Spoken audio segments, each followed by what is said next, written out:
नमो अरहन्ताणं नमो अरहन्ताणं नमो अरहन्ताणं। हम भूमि का भेद को बराबर ध्यान में रखें, उपादान और निमित्त के भेद को बराबर ध्यान में रखें। आज ही मैंने पढ़ा कि दर्द स्वाभाविक नहीं होता, दर्द सीखता है आदमी सामाजिक वातावरण से। बात तो बड़ी अजीब सी लगती है कि भला दर्द को कैसे सीखेगा, दर्द कोई सीखने की बात है क्या? पर हर बात में गहराई में जाते हैं तो दूसरा पहलू उसका उजागर हो जाता है। दर्द भी सीखा जाता है, दर्द भी पढ़ा जाता है। सामाजिक वातावरण से अलग रहने वाला व्यक्ति जिस दर्द का अनुभव नहीं करता, सामाजिक वातावरण में रहने वाला व्यक्ति उस दर्द का अनुभव करता है। इसका कारण भी बहुत अच्छा है कि दर्द होता है भीतर के रसायन को, स्नायु कोशिकाओं में एक प्रकार का रसायन होता है, दर्द को बहुत पकड़ता है। जो लोग सामाजिक वातावरण में नहीं रहते, शायद उनकी स्नायु कोशिकाओं में दर्द को रोकने वाला रसायन ज्यादा मात्रा में बन जाता है, इसलिए बाहर से कोई सुई चुभोई गई, कोई दर्द नहीं, कोई हिस्सा काट लिया गया, कोई भी दर्द नहीं होता। दर्द जहां काटा जाता है, सुई चुभोई जाती है, वहां तो दर्द होता नहीं। दर्द होता है पीड़ा संवेदन केंद्रों में। पीड़ा संवेदन का केंद्र, अगर संवेदन केंद्र को निष्क्रिय बना दिया तो फिर दर्द कहां से होगा? संवेदन को संज्ञा शून्य बनाने की नाना पद्धतियां चालू रही। मूर्छा के द्रव्य सुंघाए जाते हैं, केंद्र निष्क्रिय हो जाते हैं। सम्मोहन के द्वारा केंद्र निष्क्रिय हो जाते हैं। आज सम्मोहन का प्रयोग भी बहुत चल रहा है।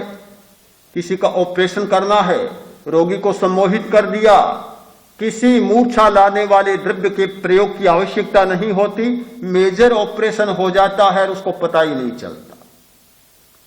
एक्यूपंक्चर के द्वारा भी यह किया जाता है। कुछ सुइयां चुभो दी, बड़े से बड़ा ऑपरेशन कर डाले, पता ही नहीं चलता। देखता है, आंखों से देखता है, कट रहा है, हो रहा है, उसे कोई पता नहीं चलता। जिस स्थान पर काटा जाता है, पीड़ा दी जाती है, वहां तो दर्द होता नहीं। दर्द होता है संवेदन केंद्र में। यदि संवेदन केंद्र को निष्क्रिय बनाने वाली बात बन जाए तो फिर कुछ भी हो, दर्द का अनुभव नहीं होगा। ऐसी घटनाएं हमने स्वयं देखी, आंखों से देखी है, सुनी है कि एक व्यक्ति स्वाध्याय में इतना लीन हो गया, एक व्यक्ति ध्यान में इतना लीन हो गया, संवेदन केंद्र निष्क्रिय बन गया, फिर कुछ भी किया उसे कोई पता ही नहीं चला। एक संवेदन केंद्र की निष्क्रियता और दर्द। तो दर्द अपने आप में नहीं होता, दर्द का भी एक कारण होता है, पीड़ा का भी एक कारण होता है। हम ध्यान के द्वारा ऐसी प्रक्रियाओं का आलंबन लेते हैं, ऐसे प्रयोग करते हैं जिससे बाह्य निमित्त भी निष्क्रिय बने। व्यर्थ नहीं कहता हूं कि बाह्य निमित्तों को निष्क्रिय न बनाए। जितने वृत्तियों के जागरण के स्तुति, प्रशंसा, निंदा, हर्ष, शोक, भय आदि आदि की केंद्र हैं, उनको भी एक बार निष्क्रिय करना जरूरी है, जिससे कि वह वृत्ति वहां जागे नहीं, सताए नहीं और आगे बढ़ने का मौका मिल जाए, आगे बढ़ने का मौका मिले और मूल जड़ तक पहुंचने का अवसर मिले। इसलिए एक बार उनको शांत करना भी जरूरी है। किंतु इतनी लंबी चर्चा मैंने इसलिए की, इसको अंतिम मानकर न बैठ जाए। ये शरीर प्रेक्षा, चैतन्य केंद्र प्रेक्षा, लिष्या ध्यान, ये कोई अंतिम बात नहीं है, ये मध्यवर्ती मार्ग है, मध्य विश्राम है। एक यात्री के लिए विश्राम करने का होटल या विश्राम करने की धर्मशाला है, किंतु मंजिल नहीं है। हमें पहुंचना वहां तक है कि चैतन्य का अनुभव होने लग जाए, अप्रमाद जाग जाए, मूर्छा टूटे, जागृति बढ़े। अंतिम हमारा लक्ष्य है वह जिस दिन मूर्छा टूटती है, जागृति बढ़ती है, हम अपनी भूमिका के पास पहुंच जाते हैं, जहां पहुंचने पर सारी रेखाएं सीधी हो जाती, सारी रेखाएं सीधी होती है। प्रिंसिपल ने पूछा विद्यार्थी से कि टेढ़ी रेखा कैसी होती है, उसका ही लड़का था। टेढ़ी रेखा कैसी होती है? आप जैसी। सीधी रेखा कैसी होती है? कि मेरी मम्मी जैसी। ये टेढ़ी मेढ़ी रेखाएं सारी समाप्त हो जाए और साधना करने वाला व्यक्ति सीधी रेखा में पहुंच जाए, मातृका पर पहुंच जाए। मातृका पर पहुंचने का मतलब होता है मूल स्थान पर पहुंच जाना, ऋजु हो जाना। ऋजु धर्म का और वक्रता का कोई संबंध नहीं है। जैन आगमों में मोक्ष के लिए एक शब्द का प्रयोग मिलता है, ऋजु। उज्जुदंशी, ऋजुदर्शी, मोक्षदर्शी। संयम का मतलब है ऋजु, संयम ऋजु, मोक्ष ऋजु, साधना ऋजु। कहीं भी कुटिलता का अंश बच गया, साधना समाप्त हो जाती है। तो हम उस सीधी सरल रेखा पर पहुंचे, सारी कुटिलताओं से परे।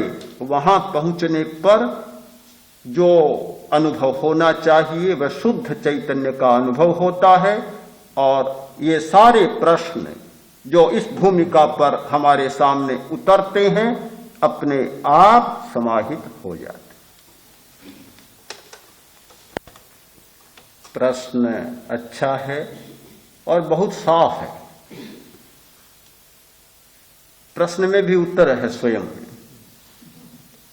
सामाजिक भूमिका पर रहे तो ये मान, अपमान, सम्मान, इनको बुरा मानने का कोई कारण नहीं। सब आवश्यक है। सामाजिक जीवन में अगर असम्मान होता है तो बुरी बात है, सम्मान होता है तो अच्छी बात है। सबका अपना मूल्य है। कोई व्यक्ति सम्मान की भावना रखे तो अच्छी बात है, अपमान न होने की भावना रखे ये अच्छी बात है, अपमान से घबराए यह भी अच्छी बात है। एक आदमी पद के लिए उम्मीदवार बनता है तो बहुत अच्छी बात है, बुराई क्या है उसमें? अगर लोकतंत्र में कोई राष्ट्रपति या प्रधानमंत्री का बनने के लिए उम्मीदवार बनता है तो कोई बुराई नहीं है। तो सामाजिक मूल्यों में इनकी हम कोई बुराई नहीं मानते, किंतु प्रश्न तो तब है कि सामाजिक व्यक्ति व्यक्ति भी है, वह सामाजिक प्राणी भी है और व्यक्ति भी है, और वह सामाजिक मर्यादा से हटकर और अध्यात्म की दिशा में प्रस्थान करता है। तब वंदना में खुशी होना, निंदा में नाराज होना, ये बुराई बनती। सामाजिक भूमिका में कोई बुराई नहीं, क्यों व्यक्ति बन जाता है। हाँ, वहां फिर वह सामाजिक नहीं होता, वहां व्यक्ति होता है। उसका प्रस्थान दूसरी दिशा में हो जाता है। ये दूसरी दिशा में प्रस्थान होने पर सारे प्रश्न खड़े होते हैं। अगर सामाजिक भूमिका में वंदना पर कोई खुश होता है, निंदा में दुखी होता है, तो बिल्कुल स्वाभाविक और अच्छी बात है, कोई बुराई नहीं है उसमें, और ऐसा होना चाहिए।